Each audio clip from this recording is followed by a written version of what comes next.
SIR প্রক্রিয়া সম্পূর্ণ না হলে মালদহ মুর্শিদাবাদে ভোট বয়কটের ডাক কংগ্রেস নেত্রী তথা রাজ্যসভার প্রাক্তন সাংসদ মৌসুম নূরের।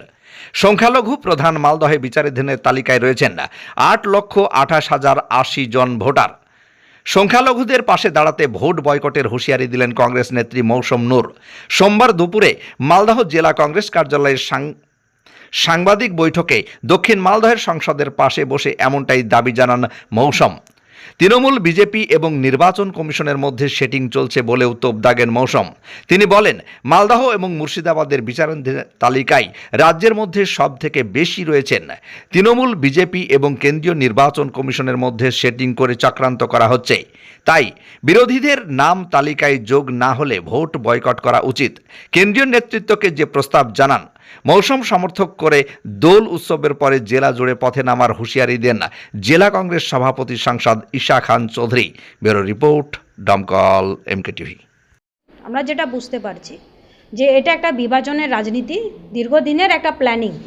কারণ বেঙ্গল হচ্ছে একটা সেকুলার স্টেট, কিন্তু যবে থেকে বিজেপি ক্ষমতায় এসছে এবং তৃণমূল ক্ষমতায় এসছে তবে থেকেই আমরা দেখতে পাচ্ছি যে মানুষের মধ্যে কমিউনাল পলিটিক্সের একটা বীজ ঢুকিয়ে দেবার চেষ্টা হচ্ছে, এবং তারই একটা উদাহরণ, জ্বলন্ত উদাহরণ আমরা দেখতে পাচ্ছি। সেটা হচ্ছে ইলেকশন কমিশনের যে ভূমিকা, এটা যে একটা পুরো সেটিং তৃণমূল, বিজেপি এবং ইলেকশন কমিশনের। ভোটার লিস্ট 28 তারিখে যেটা বের হলো সেটার এটাই প্রমাণ করে দেয় যে তারা চাইছে যে পশ্চিমবঙ্গে বিভাজনের রাজনীতি 2021 সালে যেভাবে হয়েছিল, এনআরসির নাম করে বিভাজনের রাজনীতি হয়েছিল, আবার ঠিক একই প্রক্রিয়া যাতে হয় সেটার জন্যে মালদা থেকে আমি বলছি, আপনি যেহেতু মালদার কথা আমরা এখন বলছি, 8,28,080 ভোট বাদ গেছে মালদাতে। এডুকেটেড লিস্ট নাম করে তাদেরকে ভোটার লিস্ট থেকে বাইরে রাখা হয়েছে। মেন অ্যাসেম্বলি আমরা যেটা বুঝতে পারছি পুরো পশ্চিমবঙ্গে 70% মাইনরিটিদের নাম বাদ গেছে, এবং মালদা, মুর্শিদাবাদ জেলা ম্যাক্সিমাম মাইনরিটিদের নাম বাদ গেছে, এবং এই কারণে তারা বিভাজনের রাজনীতি করছে। কিন্তু কংগ্রেস হচ্ছে একটা সেকুলার দল, কংগ্রেস এটার বিরুদ্ধে প্রতিবাদ করবে। সুজাপুরে 1,34,000 প্লাস নাম বাদ গেছে, রতুয়াতে 1,24,000 প্লাস নাম বাদ গেছে, মালতীপুরে 92 বা 94,000, হরিশ্চন্দ্রপুরে 92,000, এরকম করে বড় বড় বিধানসভা ভালো ভালো আমাদের যেটা কংগ্রেসের বেস আছে সেইগুলো জায়গায় কিন্তু নামগুলো বাদ গেছে। এটা কংগ্রেসের বিরুদ্ধে কিন্তু পলিটিক্স চলছে আমরা মনে করি। এটা যদি সুরাহা না হয়, আমাদের দাবি, আমাদের কংগ্রেস লিডারশিপেরও দাবি যে যতদিন এটা সুরাহা না হয় আমরা চাই না যে ভোট হোক। এবং আমার ব্যক্তিগত এটা মতামত যে যদি এই পরিস্থিতিতে ভোট করানো হয়, এটা ফ্রি অ্যান্ড ফেয়ার কিন্তু ইলেকশন হবে না। তাইলে আমি মনে করি আমরা লিডারশিপের কাছে রিকোয়েস্ট, ডিমান্ড রাখবো যে ভোট বয়কট করা উচিত। আমাদের লিডারশিপ খারগেজি, রাহুলজি, প্রিয়াঙ্কাজি এবং যারা লিডারশিপ আছেন, আমাদের পিসিসি প্রেসিডেন্ট শুভঙ্কর বাবুকেও জানানো হবে। আমাদের এআইসিসি এবং পিসিসি লিডারশিপকে মালদার পক্ষ থেকে ডিমান্ড হবে যে এই পরিস্থিতি যদি ভোটে আমাদেরকে যেতে হয় তাহলে ভোট দিয়ে লাভ নাই ভাই, ভোট বয়কট করা উচিত। কারণ সাধারণ নিরীহ মানুষ, জেনুইন ভোটারদেরকে বাদ দেওয়া হয়েছে। জেলা কংগ্রেসের নেত্রী মৌসুম নূর বলেছেন যে প্রায় 8 লক্ষেরও বেশি বিচারাধীন ফাইনাল ভোটার লিস্টে, তার জন্য জেলা কংগ্রেস নাকি ভোট বয়কট করবে।